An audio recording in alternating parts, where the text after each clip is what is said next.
পৃথিবী বদলে দেওয়া ১০০ বই ধারাবাহিকের আজকের পর্ব ২। Uncle Tom's cabin. লিখেছেন হ্যারিয়েট বিচার স্টো। আমেরিকাকে কোনো দেশের মারণাস্ত্র বা ভূমিকম্প কাঁপাতে না পারলেও হ্যারিয়েট বিচার স্টোর এই আঙ্কেল টমস কেবিন বইটি কাঁপিয়ে দিয়েছিল। ১৯ শতকে আমেরিকার দাস প্রথার উপরে লেখা এই হৃদয় স্পর্শী উপন্যাসটি ১৮৫২ সালে প্রকাশের পরপরই আমেরিকাতে এর ৩ লক্ষ কপি বিক্রি হয়েছিল এবং ইংল্যান্ডে প্রায় ১০ লক্ষ কপি বিক্রি হয়েছিল। এটা এতই জনপ্রিয়তা পায় যে আঙ্কেল টমস একটি ডাকনামে পরিণত হয়েছিল। এমনকি ইভার নামে শুধু বোস্টনে ৩০০ কন্যা শিশুর নাম রাখা হয়েছিল। ১৮৬৫ সালে আমেরিকার গৃহযুদ্ধ শেষ হওয়ার পরে প্রেসিডেন্ট আব্রাহাম লিঙ্কন হ্যারিয়েট বিচার স্টোর সঙ্গে দেখা করে বলেছিলেন, তাহলে তুমি সেই মেয়ে যে যুদ্ধটা শুরু করেছিল। উপন্যাসটির পটভূমি হচ্ছে কেনটাকির একটি অঞ্চল।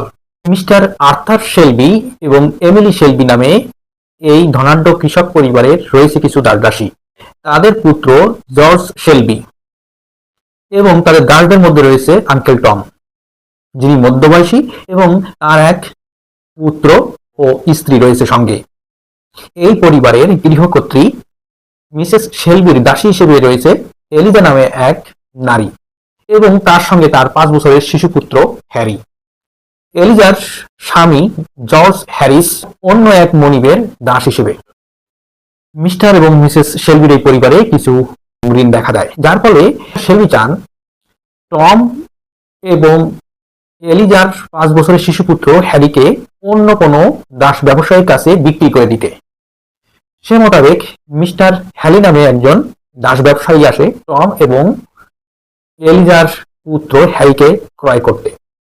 এই আলোচনা শুনে ফেলার পরে এলিজা চায়নি তার পুত্র হ্যারিকে হারাতে, তাই সে একটি চিরকুট লিখে যায় তার উপপত্নী মিসেস শেলবির প্রতি এবং তার সন্তানকে নিয়ে সে পালিয়ে যায়। অন্যান্য দাসদাসী আঙ্কেল টমকে পালিয়ে যেতে বললেও টম তার নিজের সিদ্ধান্তে অনড় থাকে। সে বলে যদি সে পালিয়ে যায় তবে অন্য দাসদাসীদেরকে নির্মমভাবে প্রহার করা হবে এবং বিক্রি করে দেওয়া হবে। সে তার ধর্মে এবং কর্মে অত্যন্ত বিশ্বস্ত থাকে। এরপর আমরা দেখি মিস্টার হ্যালি দাসী এলিজাকে এবং তার পুত্রকে না পেয়ে শুধুমাত্র আঙ্কেল টমকে নিয়ে রওনা হয়। মিস্টার হ্যালি যখন আঙ্কেল টমকে হাতকড়া এবং পায়ের শিকল পরিয়ে নিয়ে যাচ্ছিলেন মিসিসিপি নদীর তীরে একটি জাহাজে তোলার জন্য, যেখান থেকে তিনি আঙ্কেল টমকে নিয়ে যাবেন এক দাস বাজারে বিক্রি করার জন্য, সেই মুহূর্তে মিস্টার এবং মিসেস শেলবির একমাত্র পুত্র জর্জ শেলবি আসে আঙ্কেল টমের কাছে। সে আঙ্কেল টমকে অত্যন্ত বন্ধু ও পরামর্শদাতা হিসেবে উল্লেখ করে এবং সে ওয়াদা করে সে আঙ্কেল টমকে নিয়ে আসবে এবং তাকে মুক্ত করবে। মিসিসিপি নদীর তীরে যথারীতি চড়ে বসে আঙ্কেল টম এবং মিস্টার হ্যালি একটা জাহাজে। সেই জাহাজে অগাস্টিন সেন্ট ক্লেয়ার নামে এক ব্যক্তি তার অত্যন্ত সুন্দর ও দেবীতুল্য কন্যা ইভাকে নিয়ে যাচ্ছিলেন।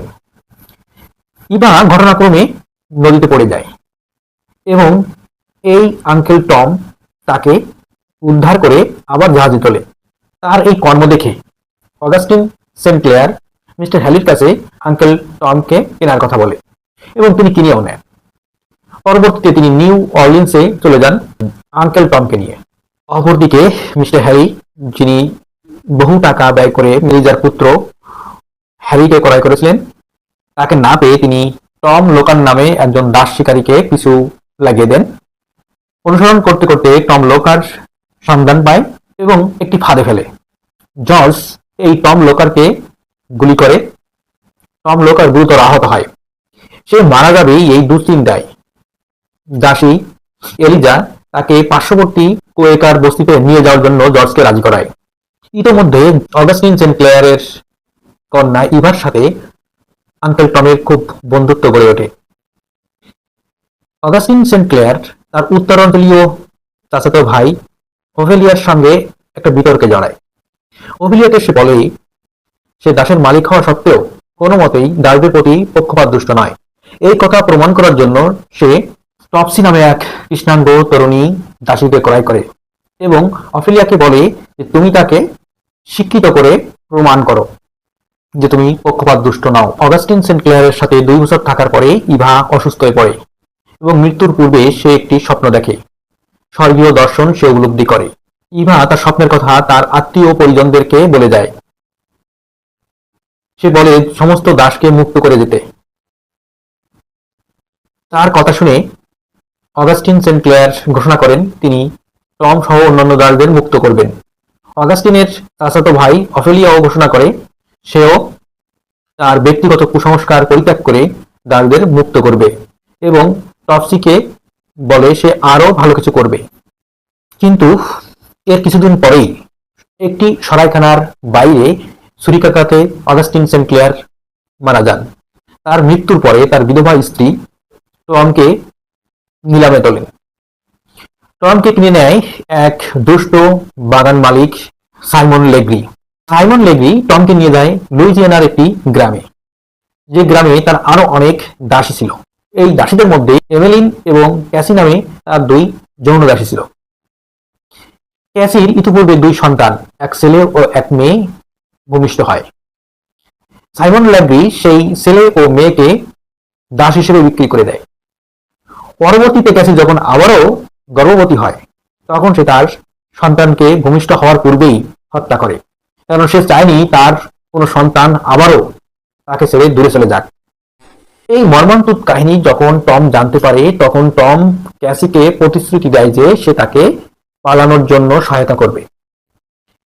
এমেলিন ও ক্যাসিকে সে পালাতে সহায়তা করে, কিন্তু যখন সাইমন ল্যাগ্রি জিজ্ঞাসা করে তাদের অবস্থানের কথা টম কিছুতেই তা স্বীকার করে না। টম যখন স্বীকার করে না তখন সাইমন ল্যাগ্রি তার তত্ত্বাবধায়কদের বলে টমকে অত্যন্ত ভাবে নির্যাতন করতে।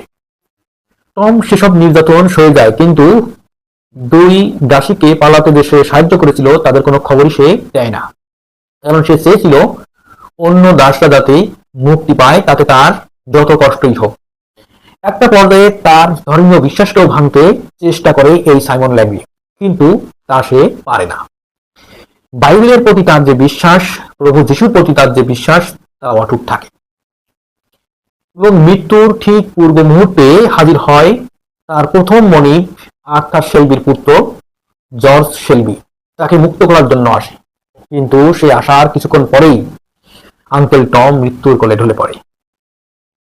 সে যেন চিরতরের জন্য মুক্তি পেয়ে যায়, সমস্ত শৃঙ্খল থেকে সে মুক্তি পেয়ে যায় চিরদিনের জন্য। আমরা উপন্যাসের শেষ অংশে দেখি জর্জ শেলবি ফিরে আসে তার কেনটাকির সেই ফার্মে, এবং তার পিতা আর্থার শেলবি মারা যাওয়ার পরে তার সমস্ত দাসকে জর্জ শেলবি মুক্ত করে দেয়, স্বাধীন করে দেয়, এবং তাদেরকে বলে তার কেবিনটি দেখিয়ে যে এটা আঙ্কেল টমসের কেবিন। যখন তারা এই কেবিনটি দেখবে তারা যেন আঙ্কেল টমের আত্মত্যাগের কথা স্মরণ করে, এবং সে নিজেও প্রতিজ্ঞা করে যতদিন সে বেঁচে থাকবে একজন বিশ্বস্ত, বিশ্বাসী এবং ধার্মিক খ্রিস্টান হিসেবে বেঁচে থাকবে। মানবতার ইতিহাসে আমেরিকার কৃষ্ণাঙ্গদের যে দাস হিসেবে কেনাবেচা, এটা কতটা মর্মান্তিক এবং ঘৃণ্য তা এই উপন্যাসের পরতে পরতে ছড়িয়ে আছে।